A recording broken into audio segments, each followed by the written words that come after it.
Good morning everyone, welcome back to Student Blog in this series of DevOps training session.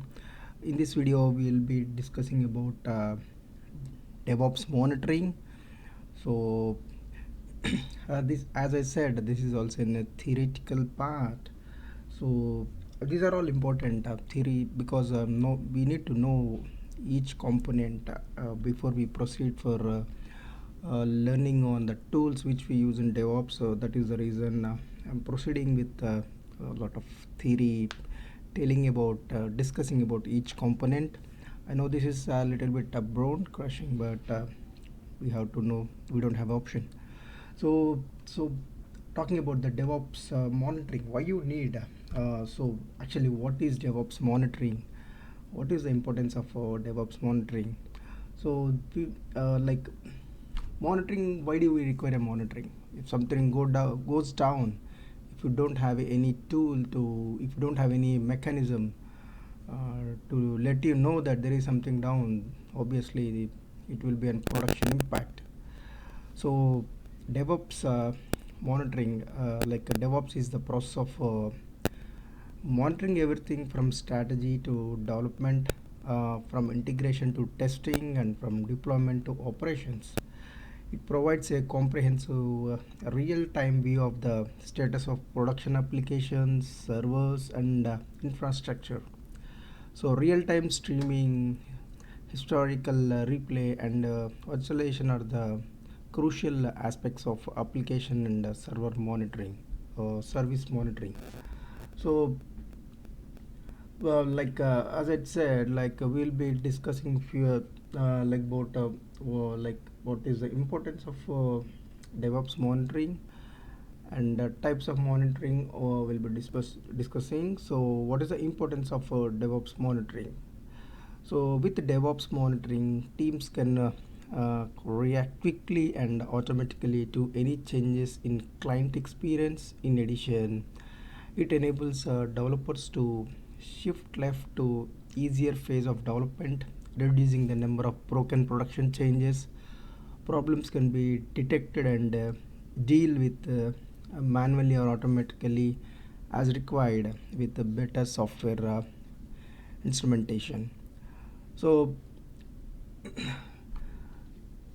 next is different type of monitoring tools in DevOps. So here there is a small image here which shows you are able to see a three triangular image where you are seeing that server monitoring, network monitoring, application performance monitoring. So each phase in the DevOps monitoring is mandatory, and we will be using tools, which are free tools, and a few are paid tools. So based on the organization or based on the organizational requirements, we'll be using the tools. So starting first thing we'll be discussing about the server monitoring.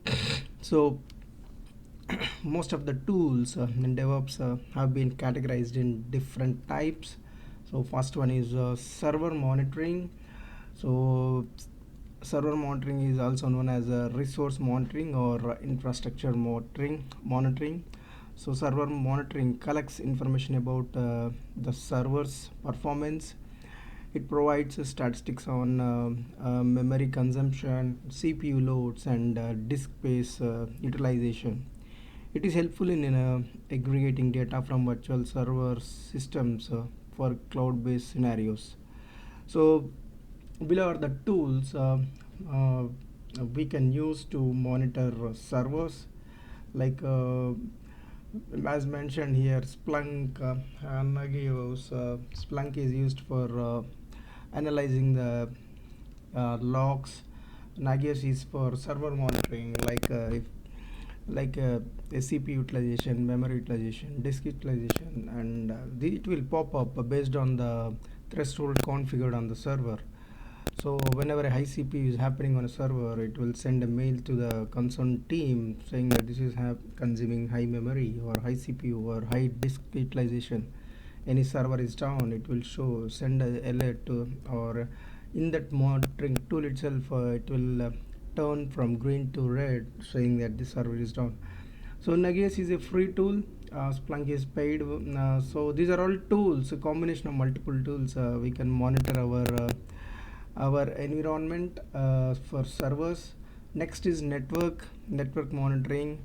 So network monitoring, it examines the data flowing in and out of your computer network. Uses this monitoring tool, we can keep track of incoming requests and response across all components, from switch to firewalls and from and servers.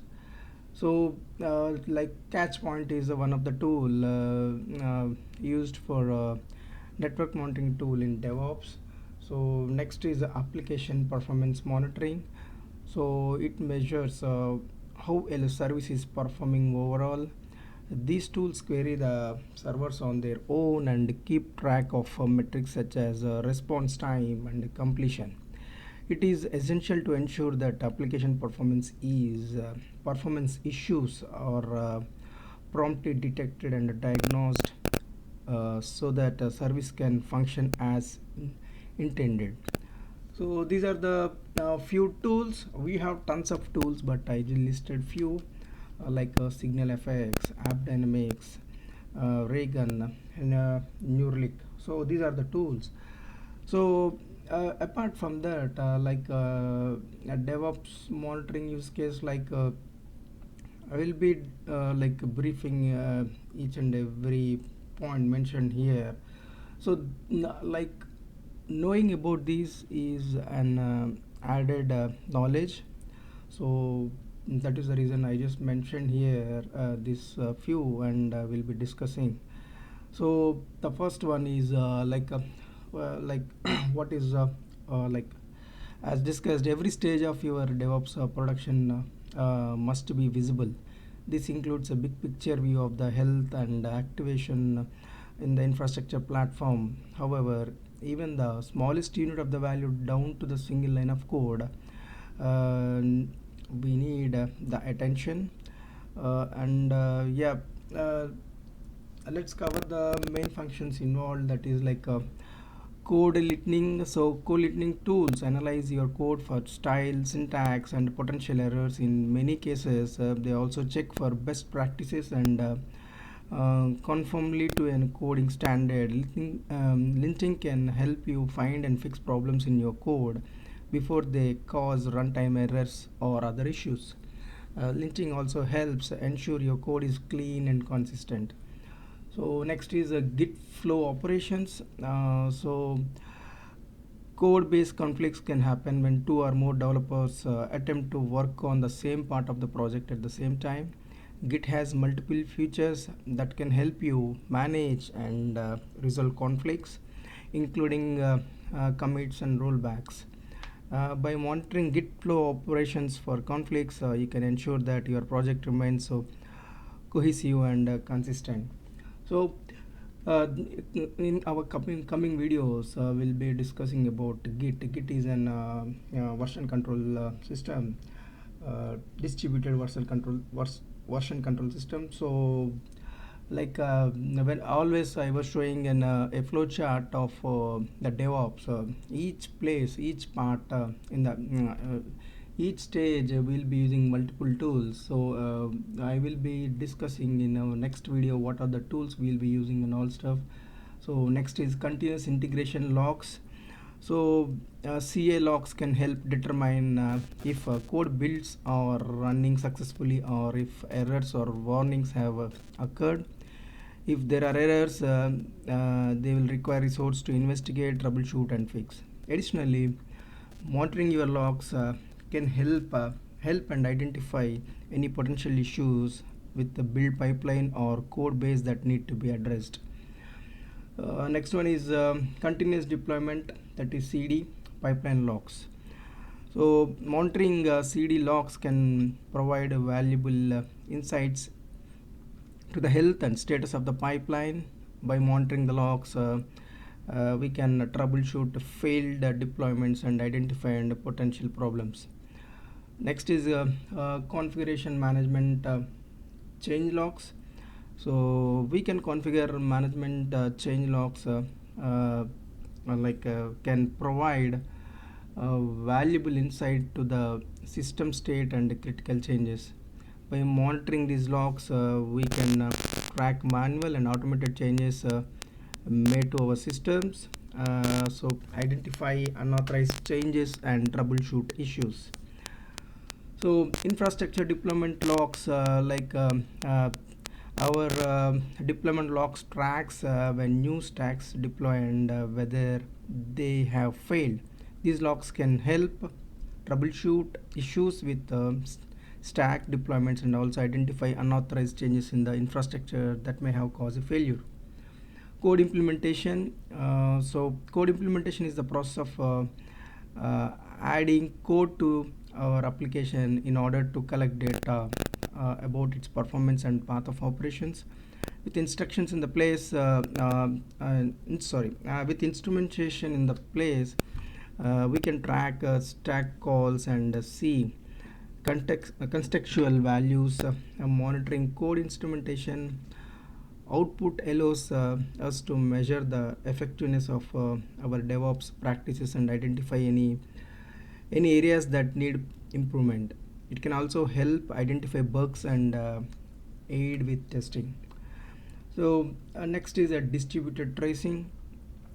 Distributed tracing is critical to monitoring and debugging microservices applications. By understanding how our applications interact with other often through APIs, it is easy to identify and correct issues. Distributed tracing can also help to optimize our application performance by identifying bottlenecks. So each log monitoring will come in each stage. Infrastructure deployment logs is whenever you're deploying a server or when you're deploying an application, these logs help you to identify this. Code implementation is like whenever you're deploying a code, this will monitor these logs will help you. So distributed tracing, distributed tracing is called to monitor and debug microservices, which we are saying. So this is comes in when you're deploying on microservices like Docker, Kubernetes.